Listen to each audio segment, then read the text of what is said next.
So if you all are seeing this slide with the different diagrams of the field, you can start responding. So you're going to draw, you can use the text function to label what type of offense you think these are, and then you can draw on the each diagram what space this offensive system is attacking. It's not really a quiz, it's just sort of like a see where you're at sort of thing. Okay, and now since I'm sharing my screen, you can see other people's responses when I click show responses, just so everyone knows. Okay.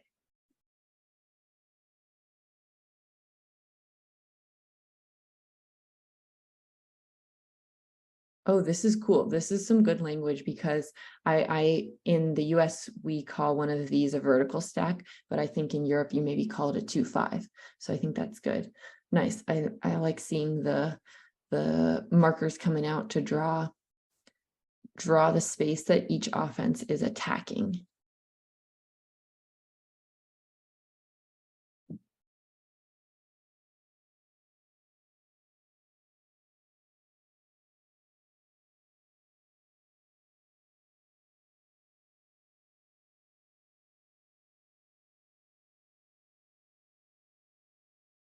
Nice, good filling in.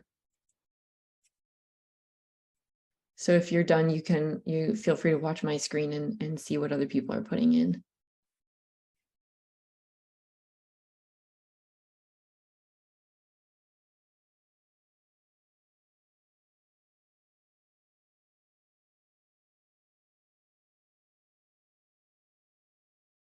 Okay.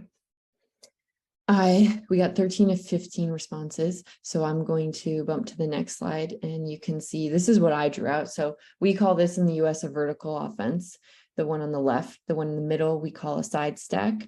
And then the one on the right, we call the horizontal. So I wanted to show you all, just sort of put these more common offenses next to each other so that we can look at sort of the differences in spacing and what the different offenses are attacking. So I think the thing to note about a horizontal is that it creates a lot of space for us in the middle of the field, both in the under space and the deep space.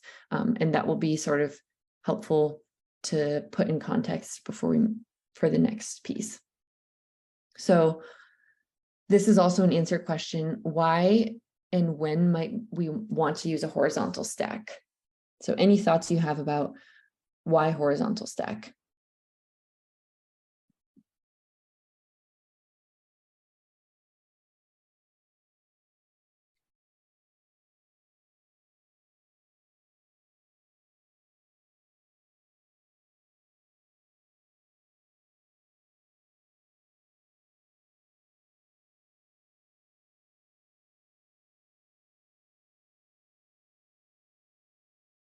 When vert isn't working, lol, love it.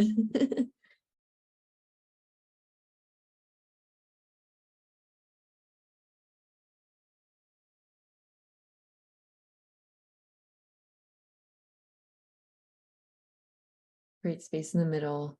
Someone says all the time, smiley face. Yeah, when an offense is having trouble getting open with a vertical stack.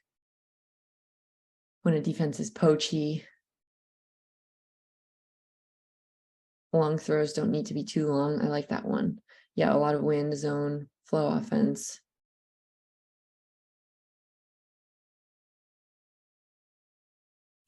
Awesome. Okay. I thought of a couple answers to this, and this doesn't mean that these are the only answers, but I was thinking about a horizontal stack can be really, really powerful for initiating plays. So thinking off of a stopped disc or off of a pull play, because thinking about the second bullet point, when there's a lot of space, like we drew in those diagrams, it's really hard to play defense one-on-one. And so if we're starting with an initiating play, we can put people out in space, create that space for them to have a lot of room to work, and make it really hard for the defenders to play defense one-on-one. And then, as somebody said, it's a good system to attack the deep space. And like other people said, it adds variety to our offensive set. So you can be harder to scout, harder to defend, and you can have backup options when a system you're using doesn't feel like it's working great. So this is to get into like the setup. So if you're new to horizontal stack, or if you're thinking about introducing this to new players, this is like the basics of how we set up. So, and I'll say this is like the traditional setup part of it, and then we'll get into like the movement part. So this is just like a static setup. I am very particular about the spacing, and I would say the stack should be about 10 to 15 yards from the disc, 15 being a maximum. And then, as you notice, we have the rail cutters on the sideline, and they should be within about 3 yards of the sideline. And you can see it's called horizontal stack because it's horizontal. The 4 cutters are horizontal.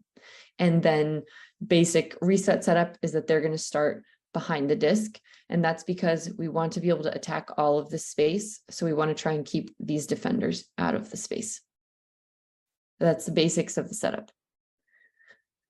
And then just some language labeling. On most teams that I play on, we use this labeling. This is looking from the handler's perspective, labeling the cutters across A, B, C, and D. And we use a labeling system because it's easy to then talk about plays and say, B is initiating, C is a continuation, and everyone knows exactly who we're talking about. So it can be helpful to introduce this as you introduce the concept too. And then the second part is initiating movement. So this is sort of like the traditional, what most people do. We're going to have the 2 cutters in front of the disc. In this case, the disc is here with this mark working together. And this is like the most basic, and we'll sort of build off this. But the most basic is that one of these cutters starts by going out, away, and then back under, while the other cutter is doing the opposite, under and away. And some people will call this a diamond initiation. So you may have heard that before, because with a little adjustments to the shape, it makes a diamond. And then, so that's the part of these middle 2 cutters. And then the role of the side 2 cutters, the rail cutters, as we call them, is they are ready and watching to push downfield to be continuation cuts for whichever of these 2 players gets the disc. Okay, so a few more basic principles. This is now in motion. So the first basic principle is that if the disc moves in front of you as a cutter, your job is to clear so that other people can attack the space. And I'm going to pull up a quick little animation of this. So to orient you all, field is going this way towards the top of the screen. The disc is here, number 1. We have our horizontal cutters, and I'm going to click through. So it's a force forehand. If the disc swings to this handler on the right-hand side, then these cutters 3 and 4 need to recognize they're suddenly finding themselves in the active zone in front of the disc. They're not in a great place to attack, so they're going to clear. They could clear under and let somebody from outside the active zone attack into that space. This is just one example. It's not like the only way you can do it. You could have these 2 cutters, 1 cutter clear out, 1 cutter clear under, both clear out, 1 come under, anything like that. But recognizing that when the disc moves to where you are, you find yourself in front of the disc, you need to get out to create space. So that's this first principle in motion. And the second principle is that you don't play this forever. A good horizontal stack, as we talked about, is really valuable for initiating plays. So it's likely that you're switching into vertical stack when your initial play sort of stalls out, or you're hitting maybe 20, 25, 30 yards outside the end zone. You're probably switching into a vertical stack offense or something else. Okay, I'm going to pause there quickly. Does anyone have any questions? If I can figure out how to stop sharing my screen, I will do that. Okay.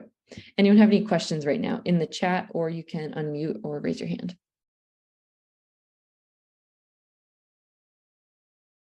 All right. I will keep going, and if questions come up, we can do them later. Okay. So another important piece, share. Okay, another important piece to talk about is what the resets are doing. We just talked a lot about the cutters, but what are the resets doing? So I have an animation of each of these situations. So first we'll start with the center of the field. Same thing, field is going towards, they're attacking towards the top of the screen. And in this situation, the disc is starting in the middle of the field. So the key here is that I prefer to have, like I mentioned before, both resets starting behind the disc to leave all of the space open for the thrower, both break side and open side. As the stall is starting to rise, this break side reset is pushing up to even or just positive of even with the disc to prepare to be the first look. So the first look is then that the thrower looks to the break side to the reset, who's going to make an upline strike cut. If that's there, we can throw to it. And if not, we're going to look for this open side handler to run what we call a blow by or a wheel cut behind and look to get the disc here. If we get the disc here, then we can look for an upfield continuation from a cutter. So just to go back quickly, we're starting behind. First break side handler is pushing up to positive, probably about stall 3. And then when it's stall 4, they're looking for this strike cut. We can hit that and then continue off of it if it happens. Otherwise, we're looking for this wheel cut behind. Okay, that's the first one. So that's the center of the field. Now we'll move to a trap sideline. So in this situation, the field is still going towards the top of the screen. The disc is starting on the sideline with a forehand force, ready forehand. So it's trap disc. And same thing, both of these resets are going to start a little bit behind the disc to make sure we're leaving this space open, trying to keep this defender out of the way. And then they'll push up as the stall approaches, maybe 2 or 3 because it's a trap sideline. And then the first look is simply just for this thrower to step and throw an around throw out to space behind the receiver. Pretty simple.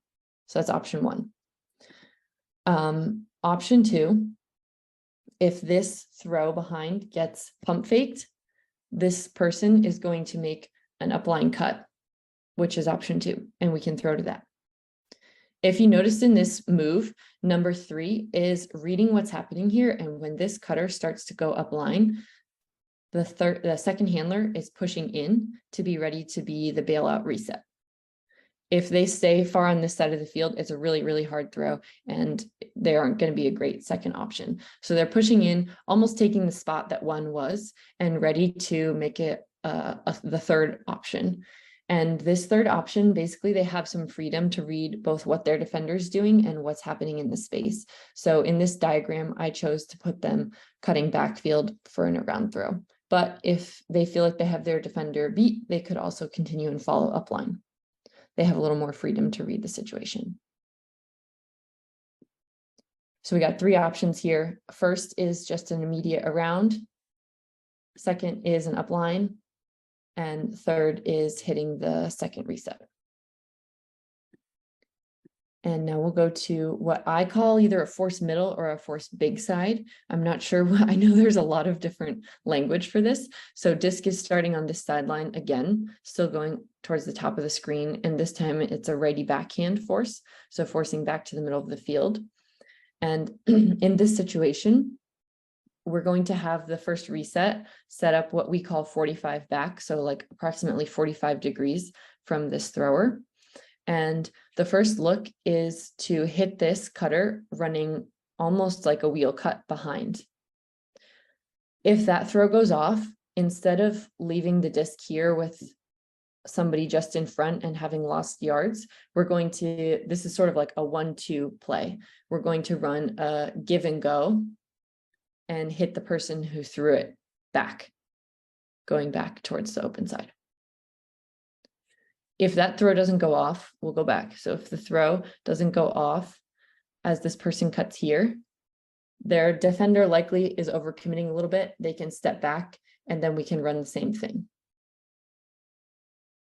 And then sort of the third option is a bailout from this second reset. Same sort of thing wherever they can read that they're open. Okay, I will pause there and answer any questions that people have about resets.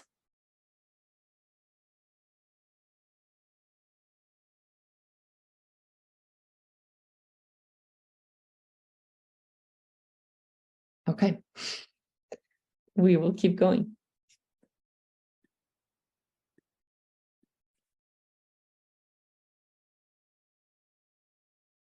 All right, I think this is the last sort of strategic piece. No, we'll get into some initiating plays. So one person talked about poaching. A couple of people talked about poaching in their answers of why we use horizontal stack.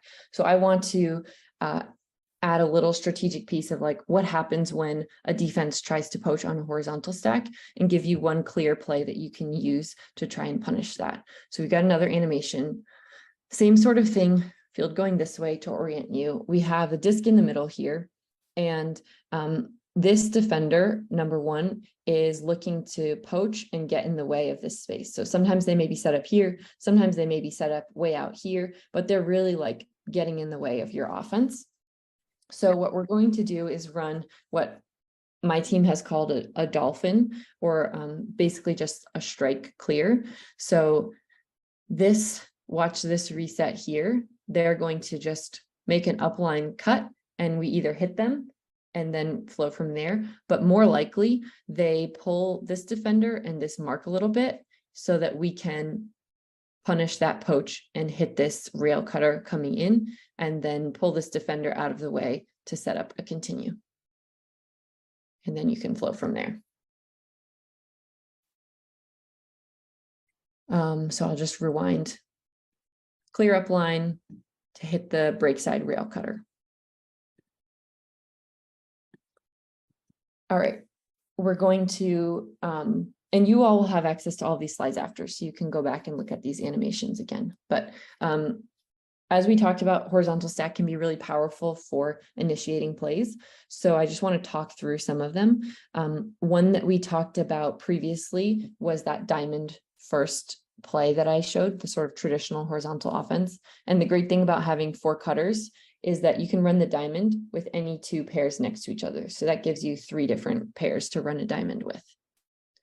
Then I'll show you this other initiating play that's different from the traditional diamond. So disc is on the sideline here. It's force forehand going this way.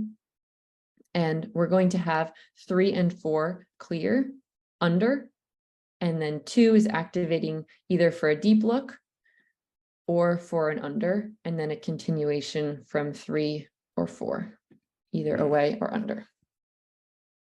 So pretty simple, just 2 players clear and 1 initiates into the space for an away shot or an under shot. The next play is very similar, but sort of the opposite. And I think the benefit of having opposite plays is that they set up looking the same, but your defense doesn't know which is going to happen, and you can sort of like counter punch each way. So same setup, 3 and 4 this time are going to clear away, 2 drops into this space here, and then we can get a continue from 4 or 3.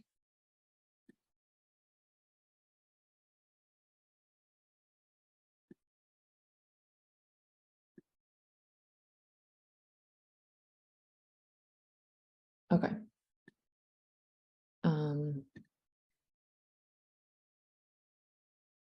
Okay. There's a great question in the chat, which is about where the handlers go when the disc is moved up to a cutter. And I will say, Amy, briefly that this is, I don't know if I have the perfect answer, and I think it sort of is situational dependent, but I think the 2 options are either you see that the disc is sort of coming back quickly from a cutter and all 3 handlers stay back, or one of your handlers from the far side, if the disc is like here, one of your other handlers pushes up and becomes a cutter. So I'll give you that as the brief answer for now. But we can come back to it more in depth at the end. But I think it's a really good question. Okay, you should have a prompt to answer how you're feeling about this content so far.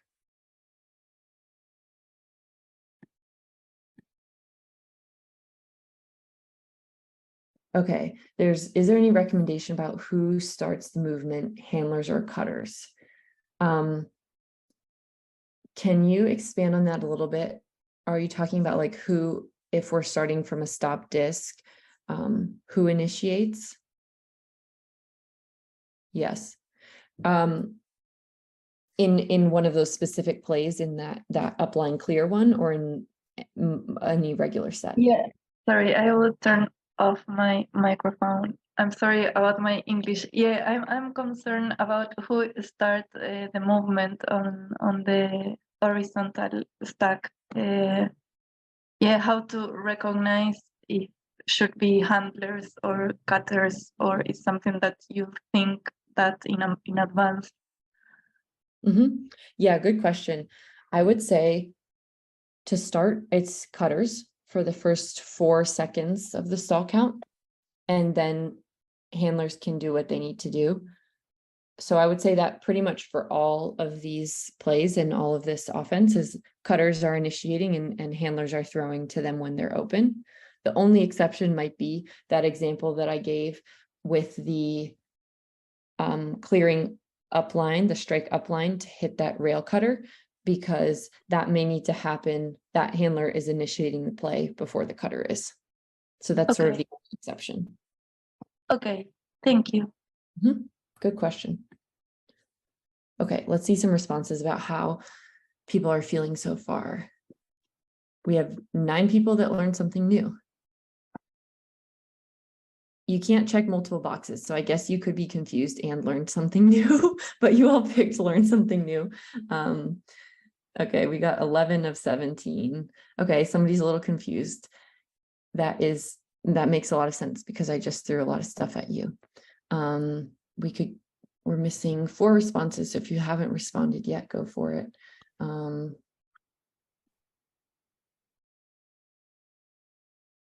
Okay. I'm going to move us to the next question. This is your chance to draw, if you are into drawing, draw something, a depiction of how you're feeling right now. It could be a shape, it could be a face, it could be an emoji. You could also just write something, but how you're feeling right now. Okay, we got a smiley face. Good start. And with the tongue out. Oh, light bulb. I like that one.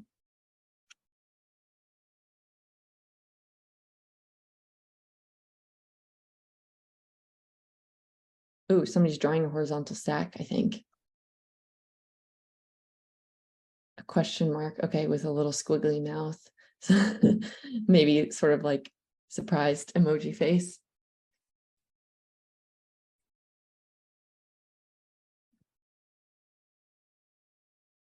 Okay, you have like 15 more seconds. I think that might be a thumbs up. Somebody thinking about a host stack. Cool.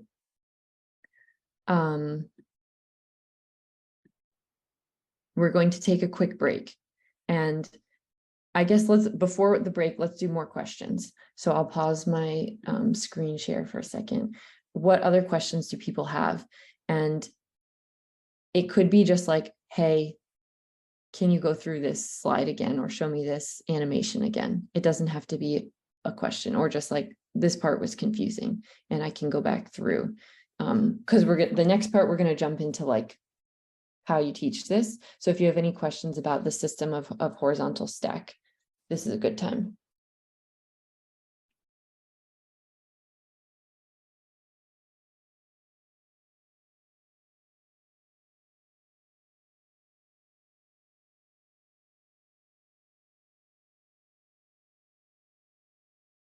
Okay, as a cutter, where should I move after catching the disc and passing it back to a handler?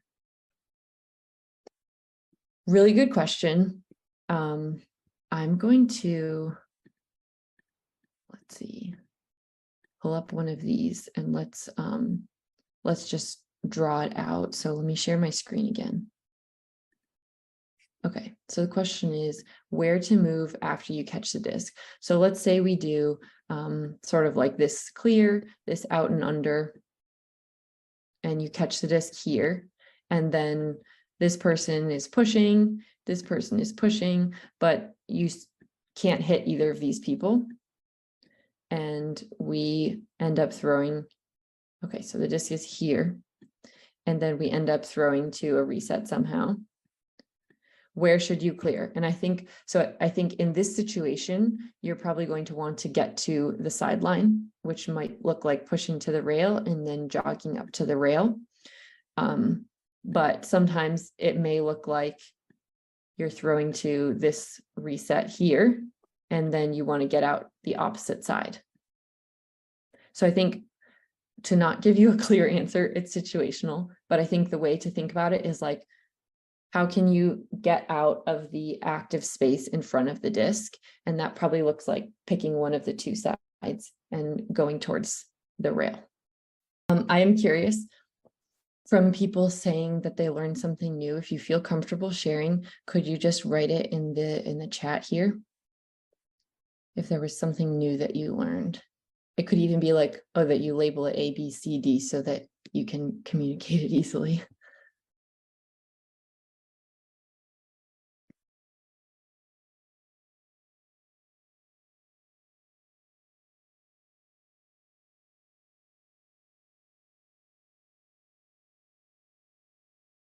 Okay, nice. So the movement of the stack, who comes in and who clears the open space. Nice. The reset options, awesome. The cutter movement when the disc is on the sideline. Yeah, nice. Resets.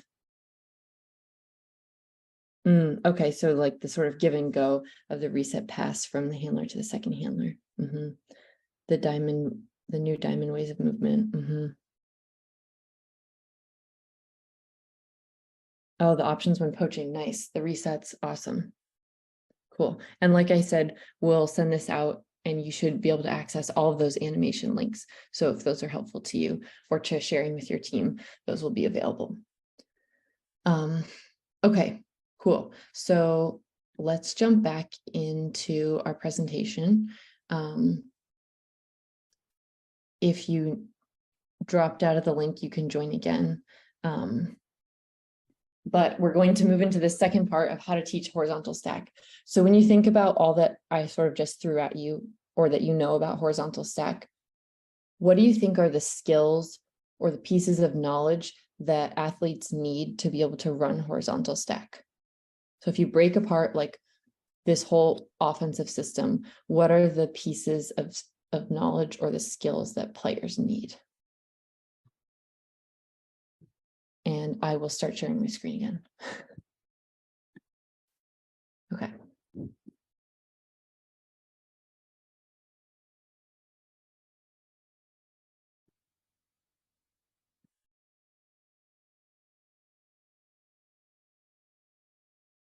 Timing, knowing when to cut, when to clear out, seeing what others are doing, awareness of timing. I love this. There's so much of these answers so far about like how to work with other people. Knowing not to cut into each other's spaces, when to clear out, when to cut, see the open side, move, knowledge of spacing, knowing where the open space is supposed to be.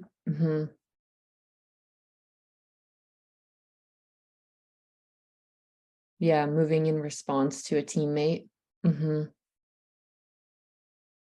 Activation of the handler, how to create space, flexibility for continuation, spatial awareness.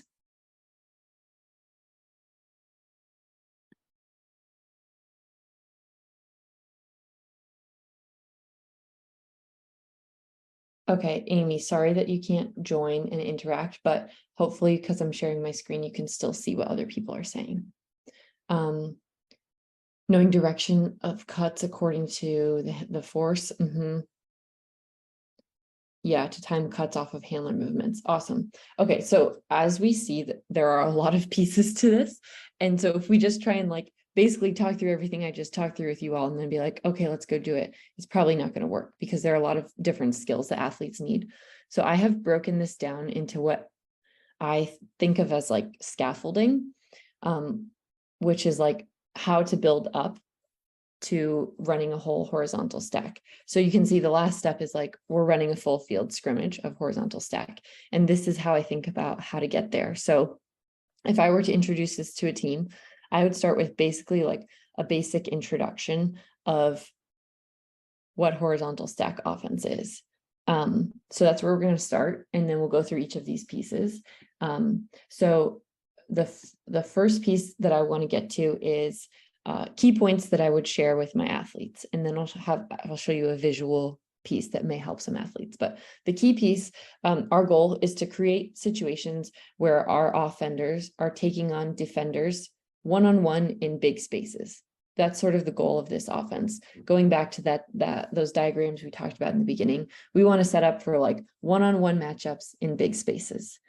And I think a helpful piece is to compare and contrast this to other offenses they know. So you could talk about like, it's sort of like a side stack in that we are creating a lot of space for one person to get open, but a different setup. Or say like, it's different from a vertical stack in that the vertical stack we're set in the middle of the field and working on sort of the outsides, versus horizontal, we're really trying to attack the middle of the field. Then I think the key piece is introducing what we like to call the active zone. And the active zone is basically the space in front of the disc. And I think this helps players know that that piece we talked about before of like, if you find the disc coming to where you are, you should clear out of the active zone to let somebody from the outside cut in. And I think some of this is about like both where to rest, which is not in the active zone, often on the rails, but sometimes that's not always on the rails. Sometimes it's just not in front of the disc. And that if you find yourself in the active zone, you are either clearing full speed or attacking, cutting in full speed.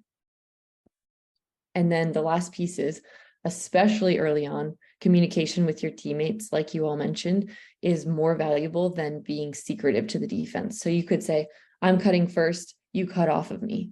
And because there's so much space and your defenders are trying to shut you down one-on-one, you still will probably get open, even if they know that you're going to cut first.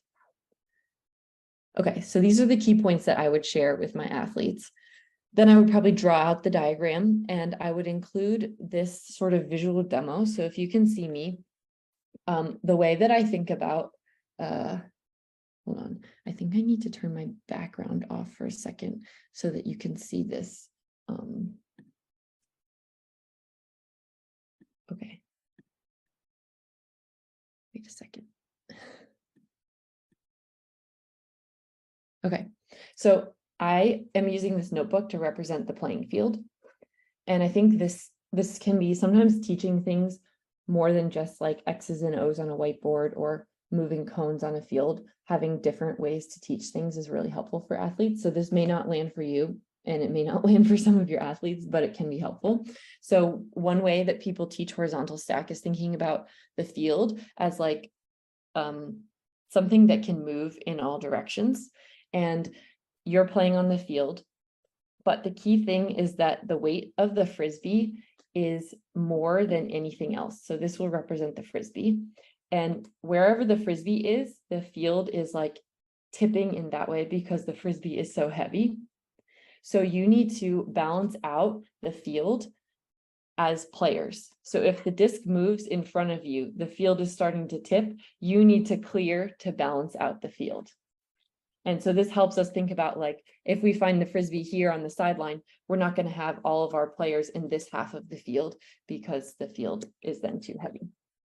Sort of like far out there, but I think it can be helpful in like awareness of where the disc is and where your teammates are. You can have somebody in front of the disc attacking it, but you can't have too many people. So just another way to think about things. Okay, I'm going to share my screen again. And so this is sort of like the context that I would give to a team. And then we're going to move to the second part, which is, I think the first necessary skill, once we have this introduction, is like how to get open one-on-one. So we talked about this offense being great for isolation cutters out in space, taking on defenders. But if you don't know how to cut one-on-one against a defender, then it's maybe not a great offense.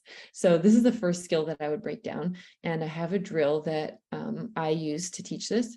So this drill is, I call the bow tie drill, but it doesn't really end up looking like that. Maybe it sort of looks like a bow tie in these boxes here, but I'll give you a little preface of the drill. So here we have the offenders in blue and these defenders in gray, and the gray represents sort of like their shoulder from above.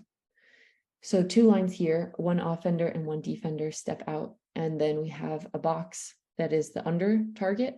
Can you see the thrower is down at the bottom? It's kind of hidden by this, but the thrower is down here below where it says 10 yards.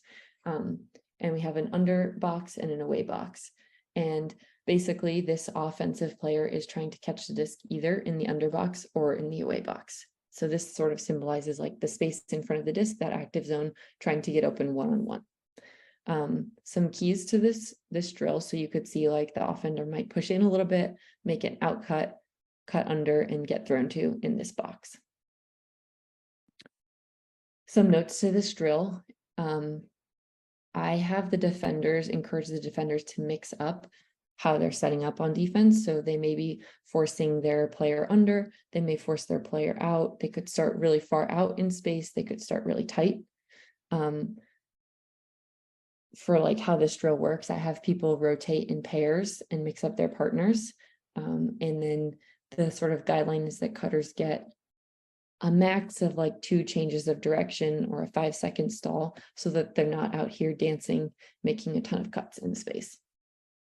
And then you can add a competitive element to this drill. So you can either have people keep track individually of their points, or split into 2 teams and then give each team a chance on offense and chance on defense, like 4 times through each or something. But you can make each box a different amount of points. So you could make the deep box 2 points and the under box 1 point, which would sort of encourage these offenders to try and get open deep, and the defenders to take away this deep box. But make sure you switch to offense and defense so both teams get a chance. Okay, I'll pause there. Does anyone have questions about either one-on-one cutting or how this drill works?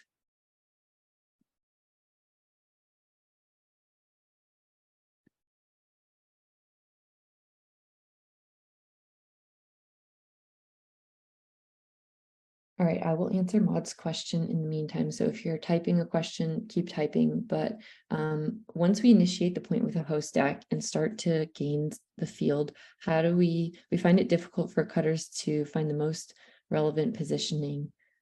When is it too early to move to vertical stack, for example? What would you say to them? So as I said, my personal opinion is that horizontal stack is a really great initiating offense. And so I would say that if you find your cutters sort of out of position in a way where you're having to reset the disc and there isn't an immediate continue option upfield, it's a great time to go into a vertical stack. So I'd say it's only too early to go into vertical stack if you would be cutting off a horizontal stack, like if you're cutting off a gaining pass upfield. But otherwise, I think it's good to go into a vertical stack.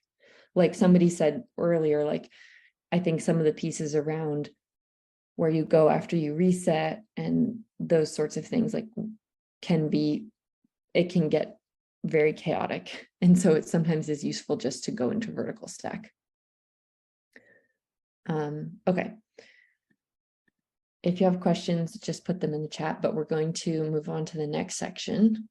So the next piece that I think about is how to work with 2 cutters now. So we have individual cutters that can get open in space.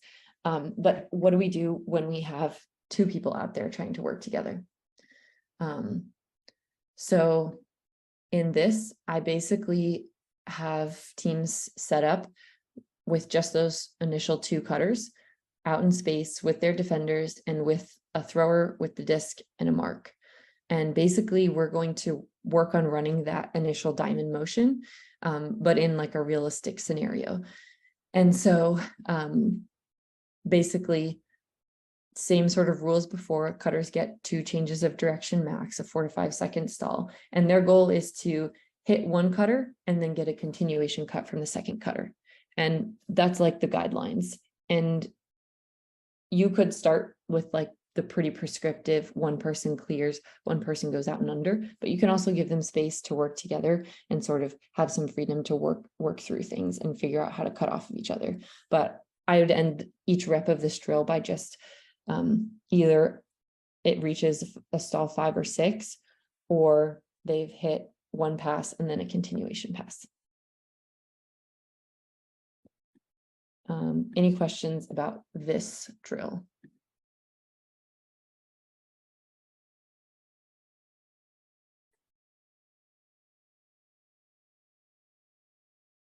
All right, we'll keep moving, but put your questions in the chat if you have them. Okay. The next part is we did it with 2 cutters. What happens when we add 2 more cutters? And so I'm going to break this down into 2 parts. One part is how cutters work together with just a disc in the center of the field. And then the second part is going to be what happens when the disc is also moving horizontally across the field and not just up the field to cutters. So we'll start with the first part. We are going to do same sort of thing as with 2, but we're going to add the next 2 cutters.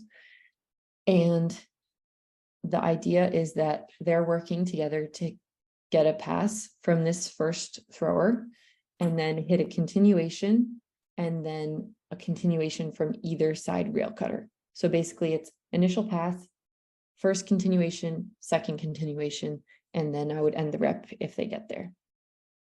Same sort of thing, you only get about 2 changes of direction and 4 to 5 second stall. But the idea is to try and get some flow between these 4 cutters. Okay.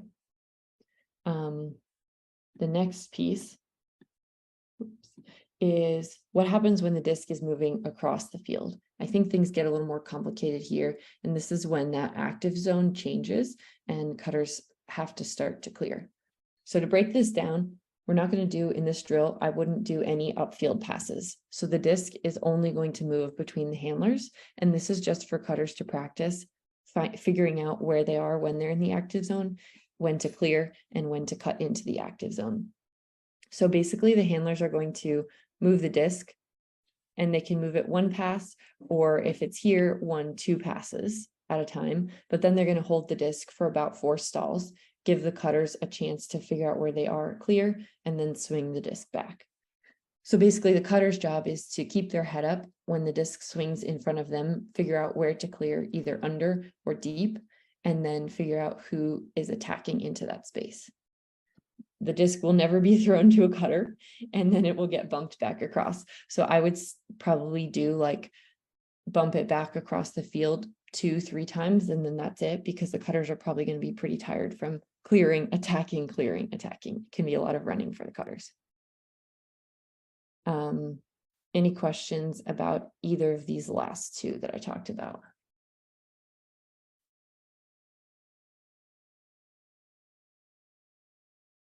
Yes, Amy. So can you put that diagram back up for a sec? Yeah. Just so it'll be more clear if I explain it. So if one of the 2 people in the middle of the stack cuts in and gets the first throw, right? Is that person looking, like who are they looking to for their continuation? Are they looking to either person on their right or left? And those people should be making like out and in cuts, sort of like the, on either side of them, or are they immediately looking for the rail cutter? Like is it either one, or are they looking for a dump immediately? Good question. So their goal is to hit a continuation to any of the other cutters. And so if for instance, this C diamond clears under and the B diamond goes out and under and catches it here, the continuation could come from this far side rail cutter.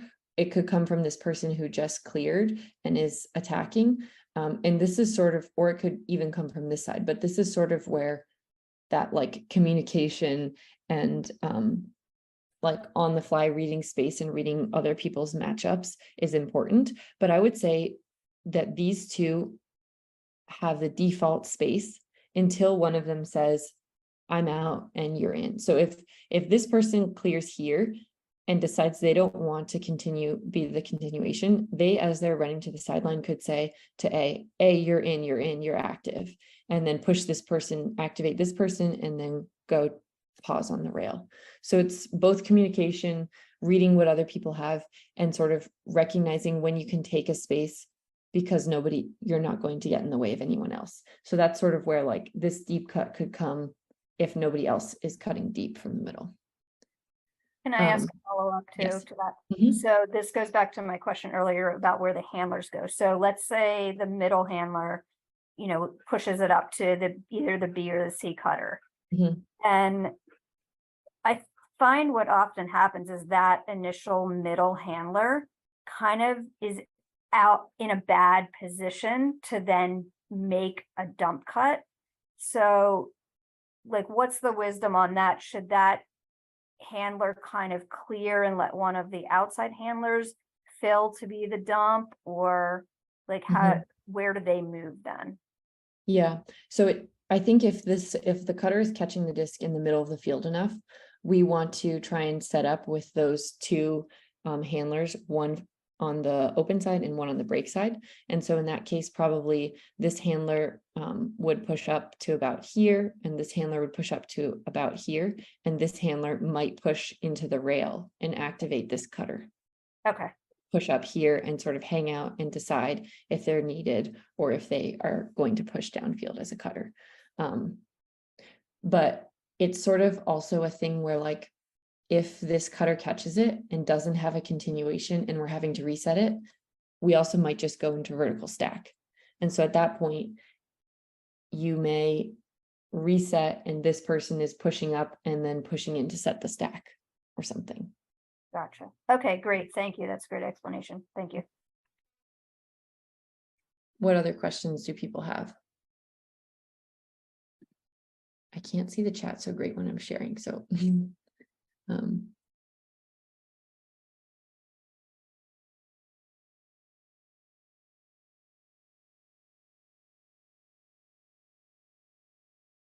right, I'm going to keep moving, but we can come back to stuff.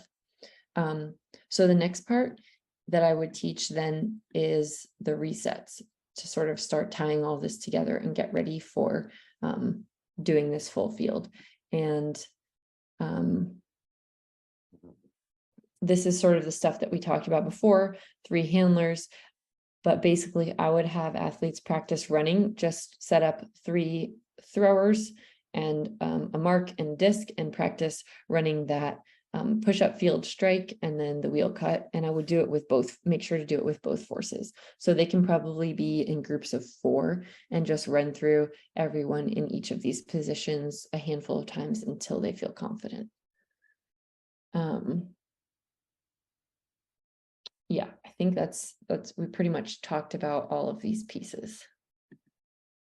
But I would say that everyone should probably do all of these positions in case they find themselves there. Yeah. And then the last part is like, how do you start applying all of this and get into full field? And so I would probably do this first without defenders. Get everyone out there in the field. I think this diagram is supposed to have everyone, so sorry, but get everyone out there in the field and run it through without defense. It might feel a little silly, but I think it's helpful to sort of like connect the pieces of the resets and the downfield cutters without defense. Then I would add defense, and I would probably do something like either stop disc start. So we're setting up, making sure everyone like knows who's doing what, and then running from there. Or do a 5 and then do a 5 or 10 pull. So any sort of number of reps where we're able to like run a rep, stop, debrief, talk about it, and then do another rep instead of like scrimmaging. It's a turnover, you have to play defense, then you back on offense. So doing it sort of chunked so that you can process the rep and like talk through things that worked or didn't work.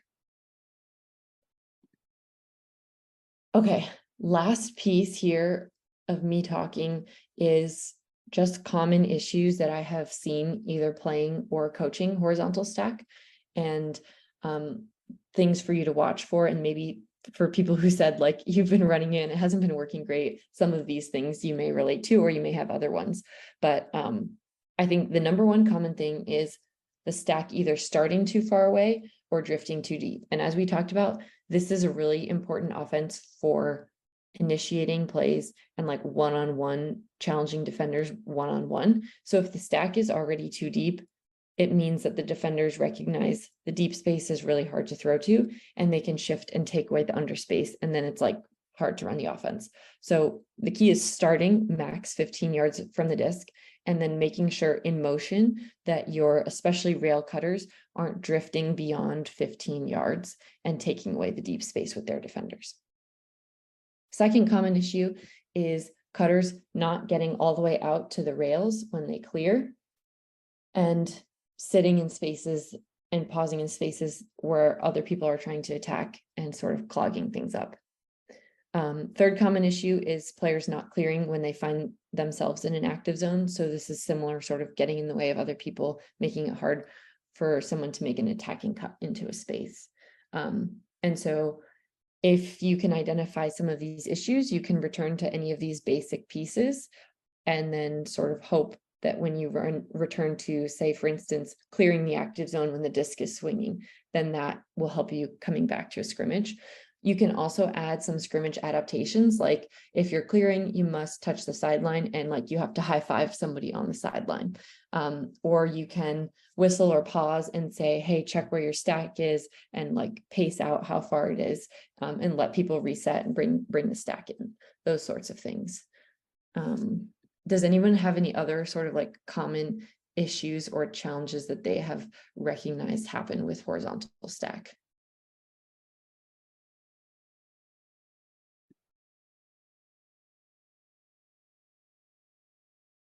I think the questions about like the resets and what happens when a cutter catches the disc and like where the third handler goes, I think that's a great issues. Like, do we have too many people getting too close to the disc when we're trying to reset?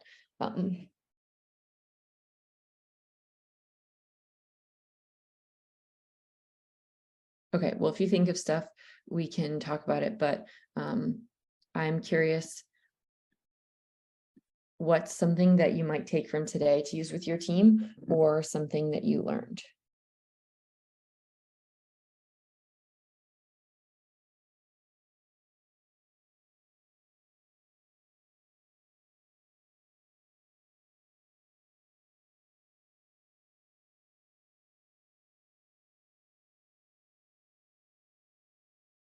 Okay, drills to run, dumb sets, balancing the field with the notebook. A whiteboard worked well too. The resets,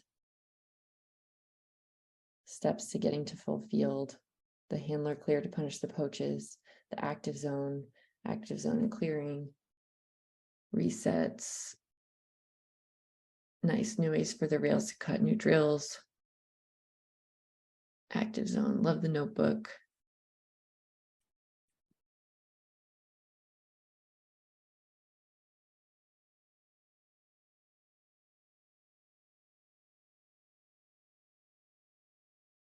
Yeah, I mean, I will tell you, with my club team, we have spent a good amount of time just practicing like swinging the disc across and having players clear, like never throwing any upfield passes, but just that awareness of like seeing where the disc is moving, anticipating it to create space for your teammates. Yeah. Okay, we got 12 of 18 responses, so we'll move to the next one. Questions. You could either send them in here anonymously, you could put them in the chat, or you could unmute.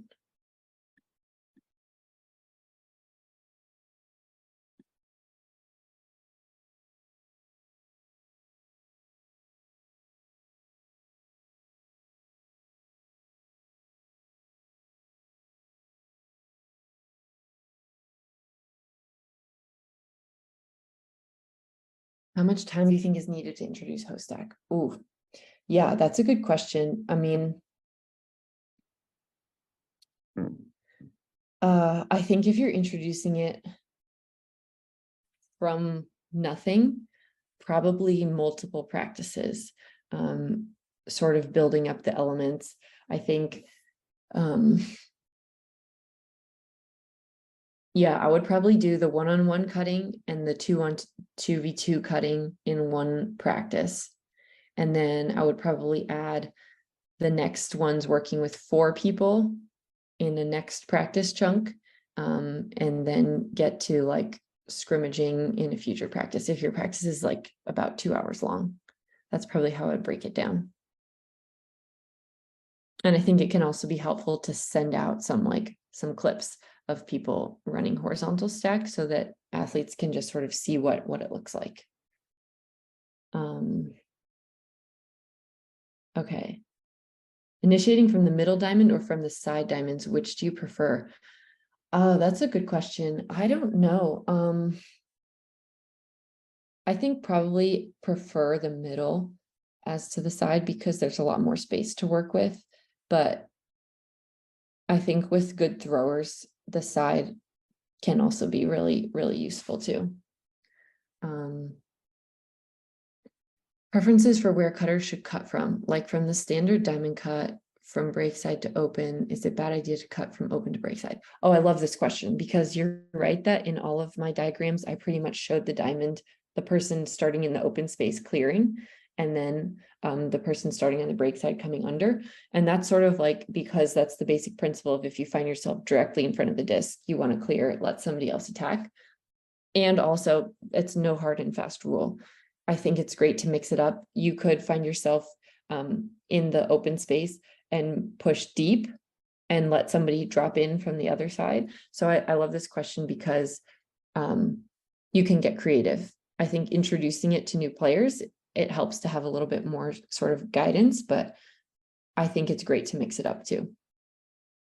For us, the most challenging thing is to create space between the disc and the cutter. We all end up in 15 meters wide of the field. Are you saying sort of this way, you end up like all compressed in the middle of the field, or you end up this way? I think you can just add to your answer if you're still here, and I can read it. What set plays do you like in host stack?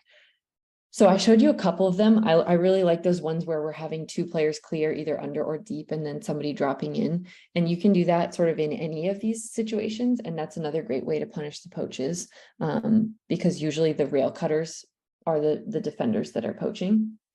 You can also, I mean, you can it's fun. You can get creative with host stack plays, but my favorites are the ones that 2 people are clearing either under or away, and then one of the side people is dropping in, one of like the third people, because then you're activating 3 players, and I think it's harder to defend. Ooh, can you explain reset options for a 5 versus 5 game with host stack? Honestly, I have never played 5v5 with host stack, so I don't know if I can answer that question.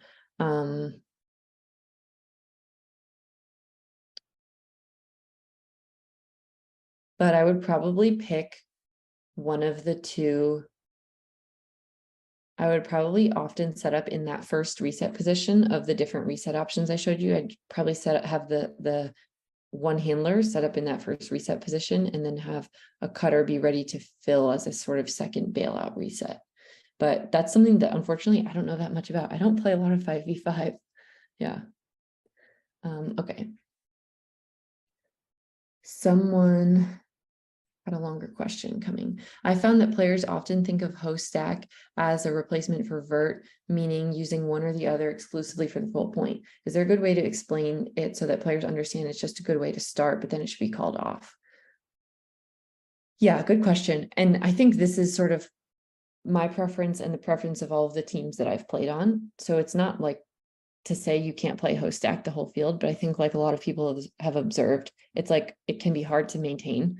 So I think that's one reason, but I think another reason is to look at the spacing, and you find that can help you see that the closer your horizontal stack gets to the end zone, the less deep space you have. So you're limiting the space you have to attack, which could be a good explanation for why vertical is helpful. And vertical really like attacks across with motion to get hit up fields. So I think maybe just sort of talking about the different benefits of each.